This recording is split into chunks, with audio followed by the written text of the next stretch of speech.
If your feet burn, tingle, or go numb, this video is for you.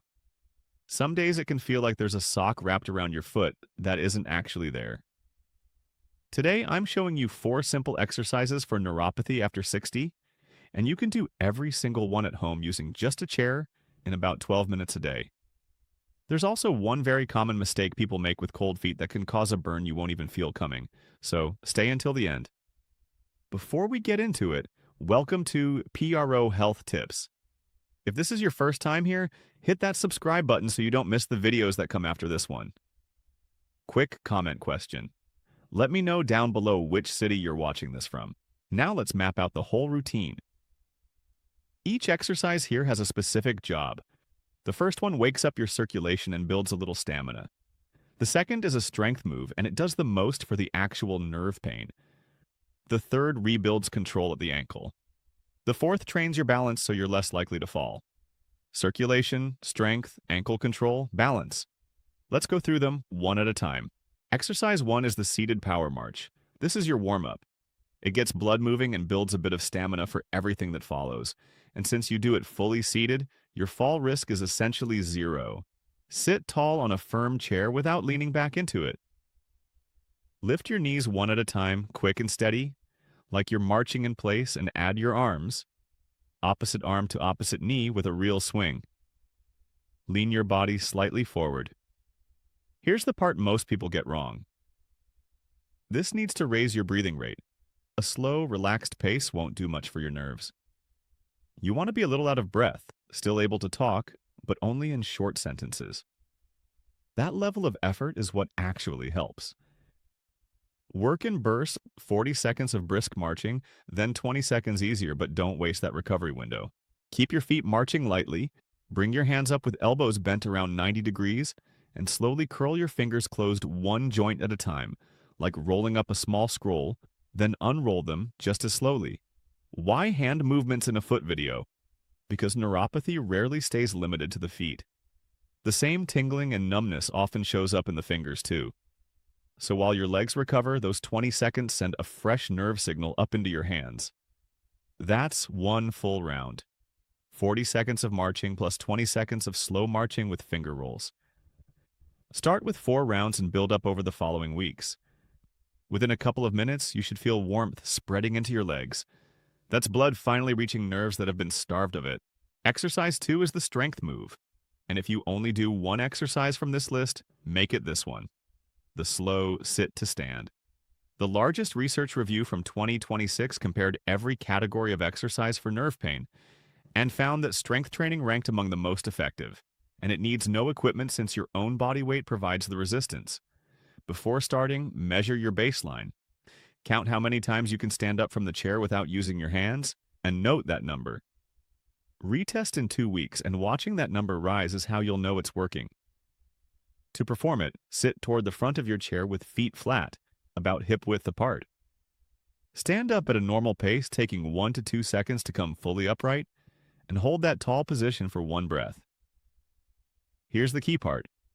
Sit back down slowly, counting 3 full seconds on the way down. Don't drop into the seat. Lower yourself like you're setting down something fragile. That slow lowering phase is where most of the muscle work happens, and it's where the benefit comes from.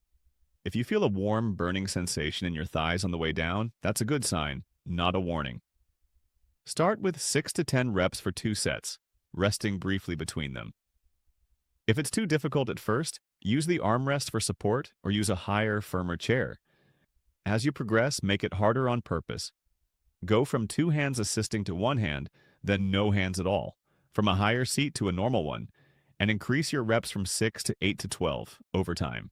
This exercise helps because your large leg and calf muscles act like a pump, pushing oxygen-rich blood down toward your feet every time they contract, and nerve tissue depends heavily on that oxygen supply.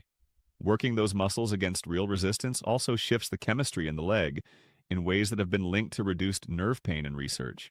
Exercise 3 is ankle control. I call it gas and brake.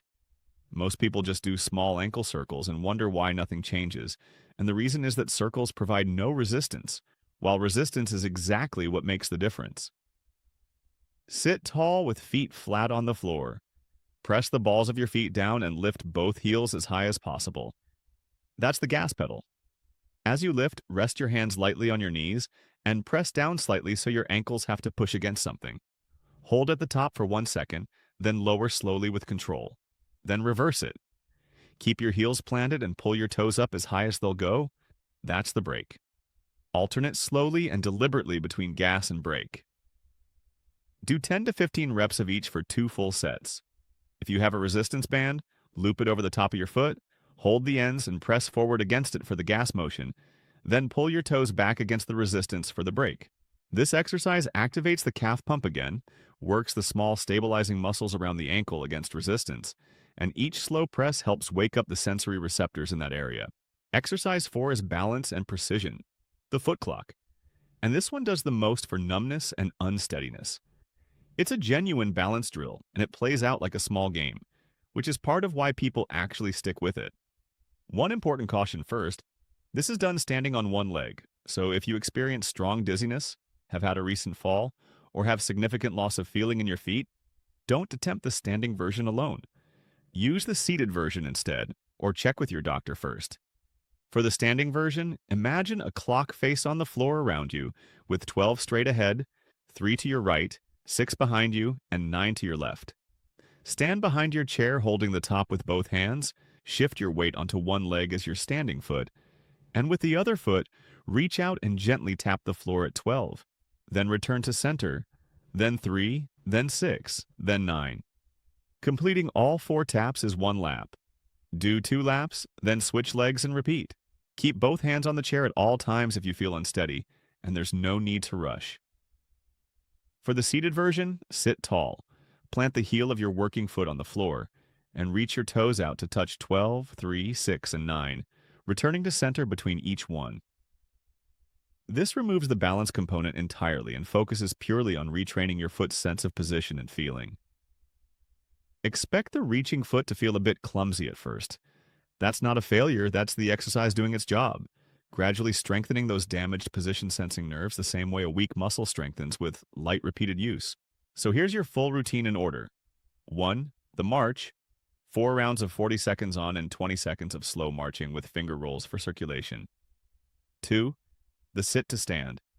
6 to 10 reps, 2 sets, 3 seconds on every lowering for strength. 3. Gas and brake. 10 to 15 reps each way, 2 sets for ankle control. 4. The foot clock. 2 laps per leg for balance. Start to finish, that's about 12 minutes, and mornings while your coffee brews work well for this.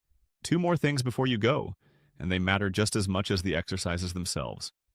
With numb feet, a small sore you can't feel is the real danger to watch for. After every session, check your feet. Look between the toes and use a hand mirror to check the soles for redness, blisters, or small cuts. Run your hand around the inside of each shoe since a folded insole, a seam, or a tiny pebble can injure a numb foot without any pain at all. A pressure mark on the skin should fade within 20 to 30 minutes.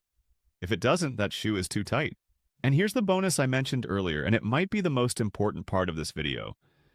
If your feet feel cold, do not warm them using a heating pad, a hot water bottle, or hot water in the tub. When your feet are numb, you can't feel the exact moment heat crosses from warm into a burn, and every winter doctors treat serious burns on numb feet caused by heating pads. People swore felt only slightly warm.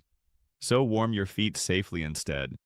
Loose wool socks and movement, like the exercises you just learned, bring warmth from the inside without any burn risk. One more note.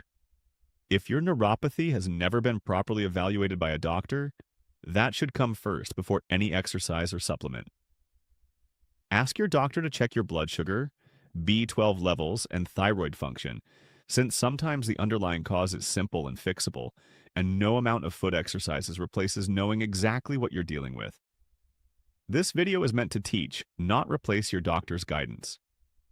If you have foot ulcers, a recent injury, severe loss of feeling, or significant dizziness, talk to your doctor before starting. And if pain suddenly worsens or you notice new weakness in a leg, get that checked right away. In the comments, tell me which exercise you're starting with today and your number from the sit to stand test. Then come back in 2 weeks and share your progress. That's it for today's video. Take good care of those feet, and don't forget to subscribe to PRO Health Tips so you catch the next one.